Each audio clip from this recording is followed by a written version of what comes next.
the last foreclosure in Harris County, Houston, Texas. Actually, it was a little bit quieter yesterday than last month, November 2025. There were still a lot of single families or other kind of properties at the foreclosure, but there were only 6 apartment communities on the list yesterday. Totally about 2,000 units. It was better than last month, 4,500 in December 2025. That didn't mean a lot of properties got better situation. Probably just some of the lenders slowed down their recovery process of foreclosure or short sale, or they have negotiated a better solution with the owner or the operator team just to keep the assets running. That doesn't mean those assets are not struggling right now or they are not going to be foreclosed. It might take longer than before because a lot of lenders didn't want to take those assets back. That doesn't make too much sense for them at all. So there were just 320 and another 734 units properties were still on the list as last month, and those 2 properties are pretty big on the list as well. One of them, 320 units, actually me and my team went to tour the property November 2025 after the foreclosure last month. The occupancy of that property was about 30%. I would say the economic occupancy probably was about 25 or even worse. A lot of down units and the other so-called easy to make ready units are still not in a very good condition. You have to put a lot of money to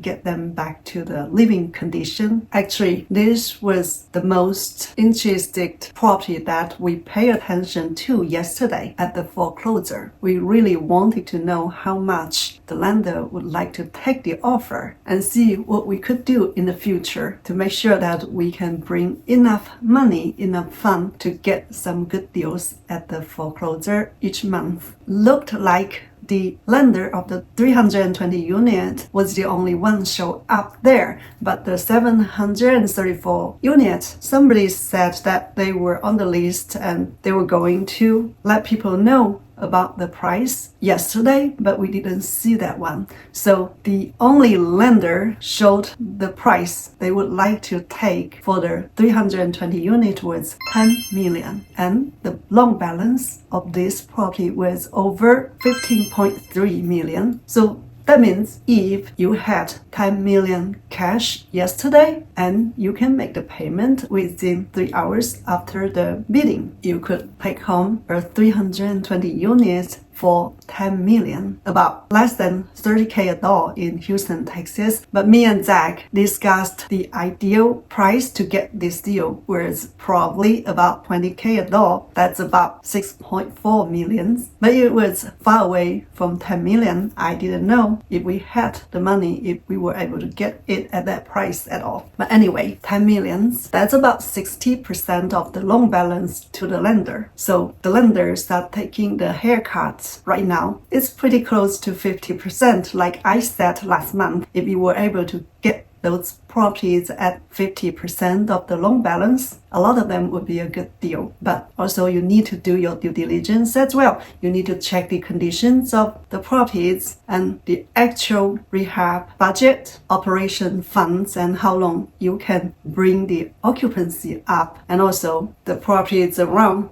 those assets, because like this one, the 332 units, I think as the information we got so far, there were another 2 or 3 properties under foreclosure. So you have a lot of poor condition properties surround your property. It will be pretty hard for you to increase the occupancy. Even you improve the living condition of the property and also you improve your management service quality, you will still have trouble to operate the property. So that's something that we need to consider about that if we are running into those foreclosures. A lot of due diligence have to be done before you go to bid those properties. And as an investor, you could get the information probably 1 week, 10 days ahead before the foreclosure, and you can go drive the property, get a rough idea of the actual conditions about the property, and you know how much you should offer on those properties at the foreclosure. And then you also need to have an idea about the budget of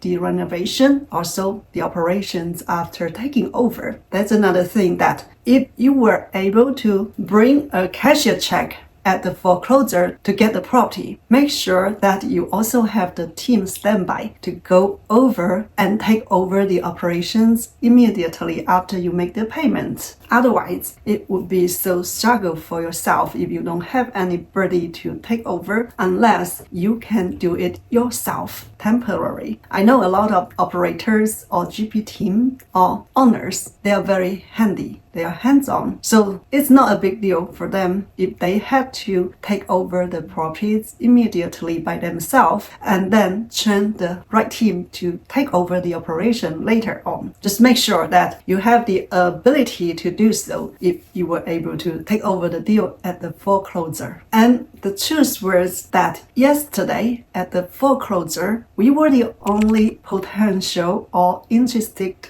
buyers at the foreclosure. There were no other competitors or any people from local or out of states buyers or any institutional buyers. Of course, the institutional buyers, they don't need to come to the foreclosure to get any good deals. They have a lot of other chances to get better deals without coming to the foreclosure. So that means if you have enough money, enough cash, or your group have enough money, enough cash that you bring to the foreclosure, that is the only chance that you can get some really good deals there immediately, because you don't have any competition at all there. So we didn't get the deal yesterday because we didn't have enough cash to pay 10 millions there. But you know that there are opportunities in the future in 2026. There will be more and more foreclosed properties coming out in the market. And if you have enough cash, you have a strong team to take over, you will have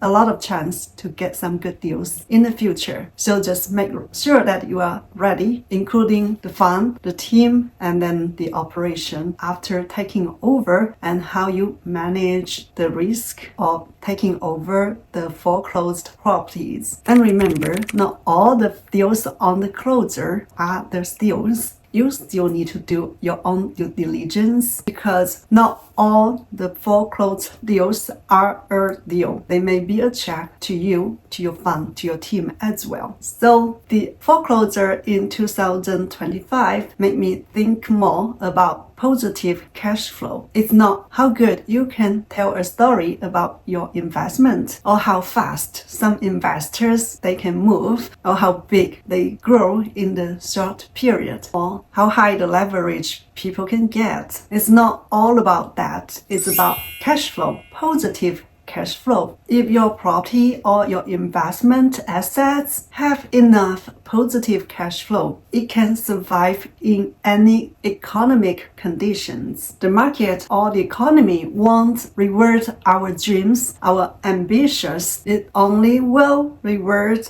our capability and the one who care for cash flow. So 2026 is approaching. We need to continue to strengthen ourselves, our ability, our team. That way, when the opportunity appears, we know how to catch, when to catch. Then we can win a little bit for our future. See you next time.